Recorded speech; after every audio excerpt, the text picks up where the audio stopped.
Irmãos, graça e paz do nosso Senhor e Salvador Jesus Cristo.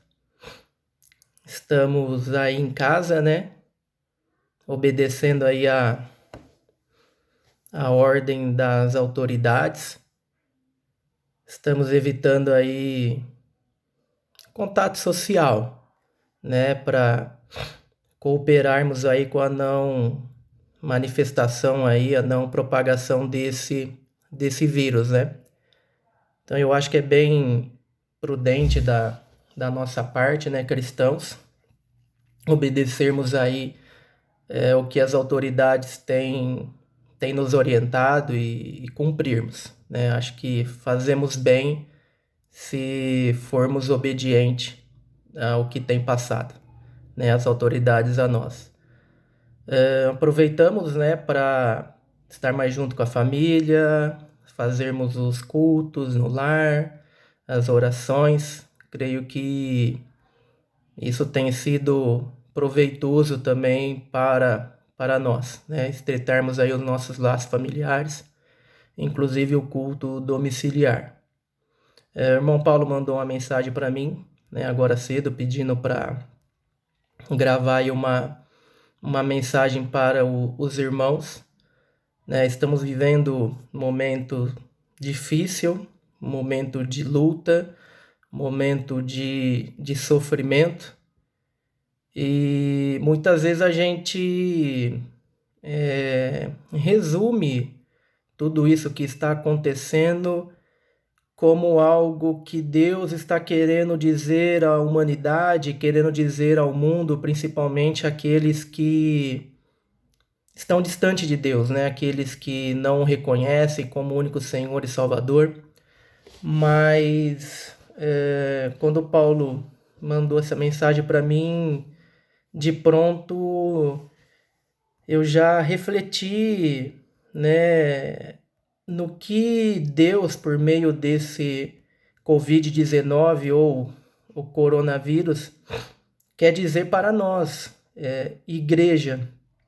Será que tudo que está acontecendo tem alguma mensagem de Deus para nós como igreja do Senhor?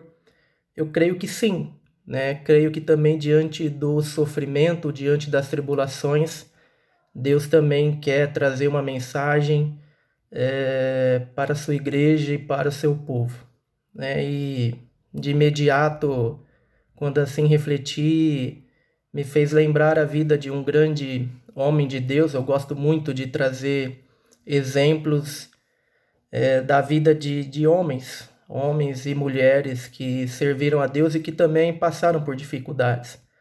Um desses homens é Charles Spurgeon, né? Charles Spurgeon foi um grande pregador da palavra de Deus e que teve também os seus momentos de sofrimento, os seus momentos de lutas e de dificuldades, né? Aos 22 anos de idade, quando pastor, né, ao pregar numa igreja onde havia milhares de pessoas, né?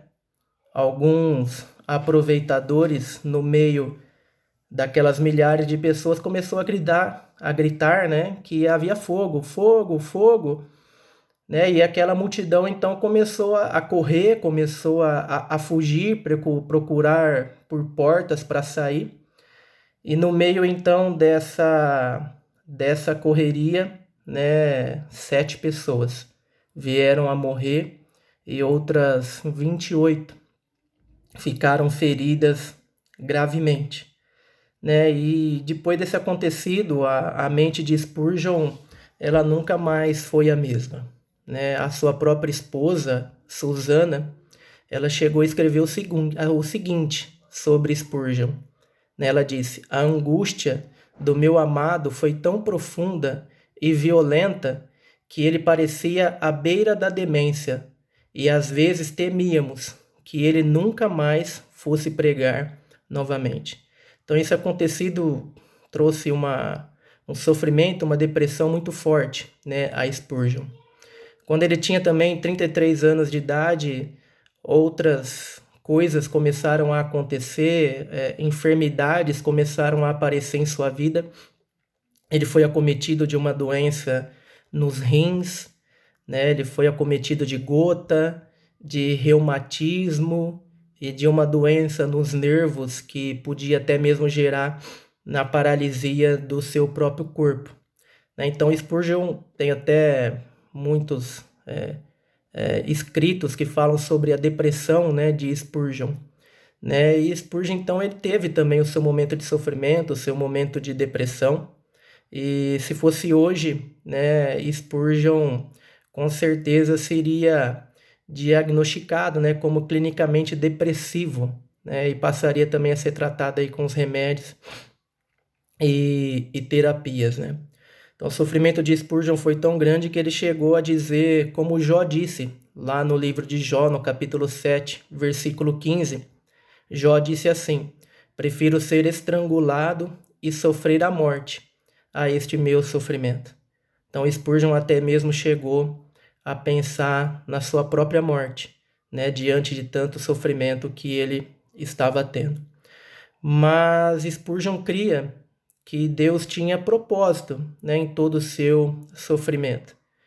E nós também, como igreja, diante de tudo o que está acontecendo, a gente deve também buscar entender, né, quais são os propósitos de Deus para a igreja, né? O que está ocorrendo hoje, diante de tudo o que está acontecendo, qual é o propósito de Deus, né, para a igreja, né? E Spurgeon então ele disse, né, que diante do sofrimento ele aprendeu na prática que as lágrimas podem iluminar os olhos de forma que vemos com visão e perspectiva melhorada. Então Spurgeon falava que as lágrimas limpavam, né, os olhos, tirava toda a sujeira dos olhos, e aquele sofrimento fazia ele enxergar as coisas de forma diferente, de forma melhor, uma visão melhor. E é talvez o que deve acontecer com as nossas vidas também, né? Talvez diante disso muitos tenham chorado, muitos têm sofrido, né? Mas talvez essas lágrimas podem limpar os nossos olhos, né? Limpar a nossa visão e fazer com que a gente enxergue as coisas, né, de forma diferente. Eu creio que diante do que tem ocorrido, né, uma das coisas que a gente mais aprende, né, é o quanto que as coisas que estão ao nosso redor e que muitas vezes a gente aprecia, né, o quanto essas coisas são insuficientes para nós, né? O quanto que essas coisas não têm valor algum para nós agora, neste momento, mas antes de qualquer coisa como hoje está ocorrendo, eram coisas suficientes e valiosas para nós. E diante de tão sofrimento, a gente passa então a enxergar, né, o valor e ver o quanto Cristo é suficiente para nossas vidas.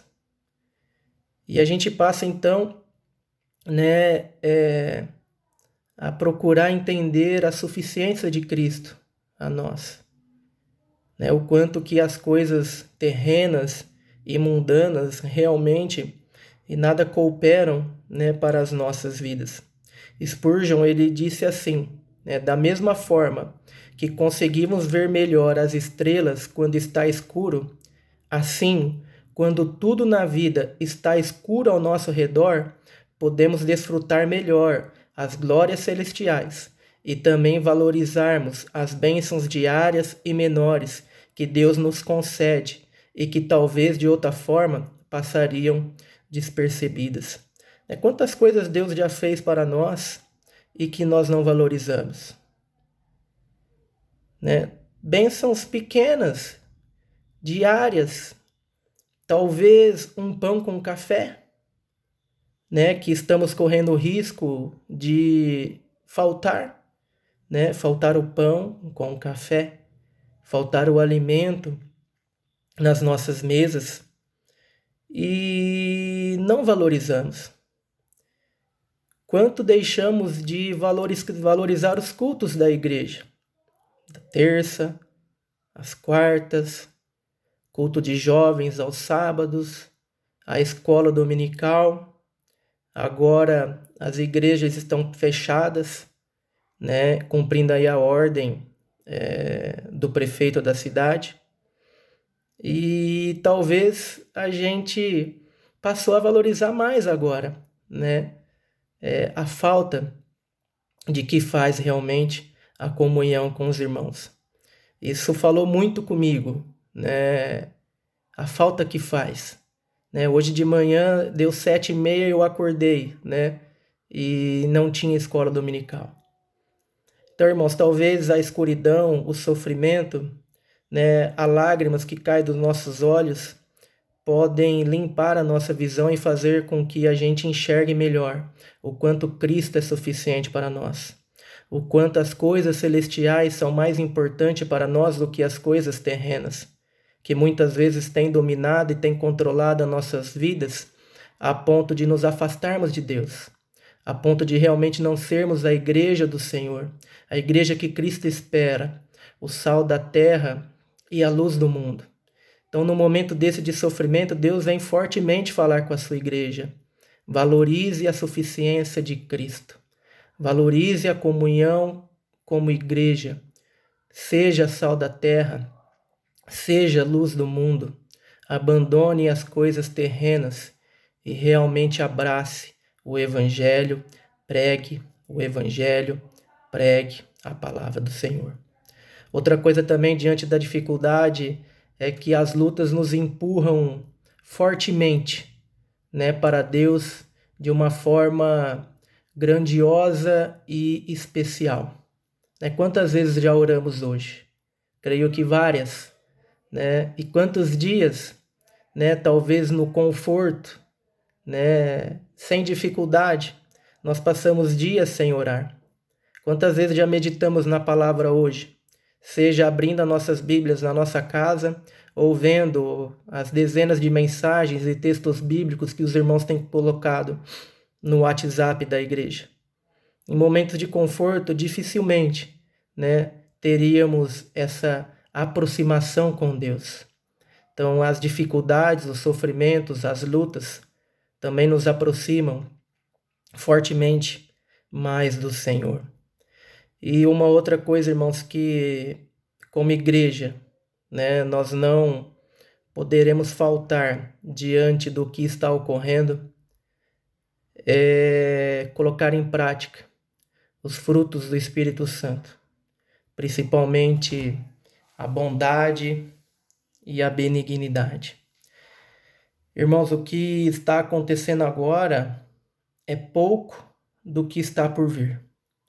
Né? As coisas vão se agravar mais pessoas ficarão infectadas, mais pessoas irão morrer, mais pessoas ficarão desesperadas, angustiadas, e nós, como igreja, nós temos que começar a pensar menos em nós e mais talvez na pessoa que está ao nosso lado. Como o próprio Jesus nos ensina, né? E creio que nós teremos que colocar, então, nosso coração, a nossa mente, a nossa bondade, nossa benignidade como fruto do Espírito Santo que temos e ajudar o nosso próximo. Vai faltar comida na mesa de muitas pessoas, vai faltar família ao lado de muitas pessoas, talvez a esposa perderá o seu esposo, ou o contrário, o pai perderá o filho perderá o pai.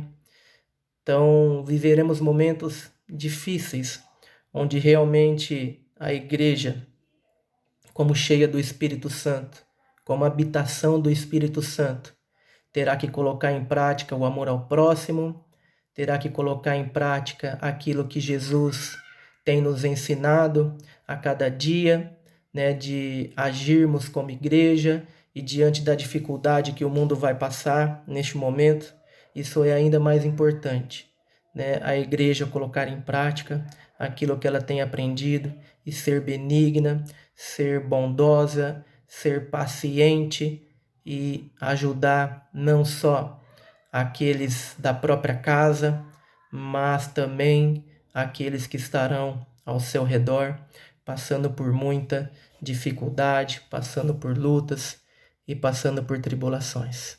Então, que Deus nos abençoe, que Deus nos fortaleça, nos capacite, nos use para que enfrentemos com coragem, este momento que estaremos passando por esses meses, e que Deus nos dê graça, nos dê misericórdia e faça com que nós coloquemos em prática, aquilo que temos aprendido por longos anos, porque com certeza a nação precisará da igreja neste momento.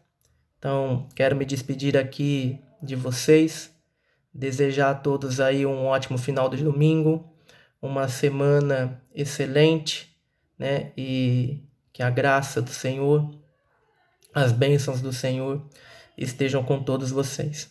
Amém, queridos? Um abraço aí e até o nosso reencontro, se assim Deus permitir. Deus abençoe.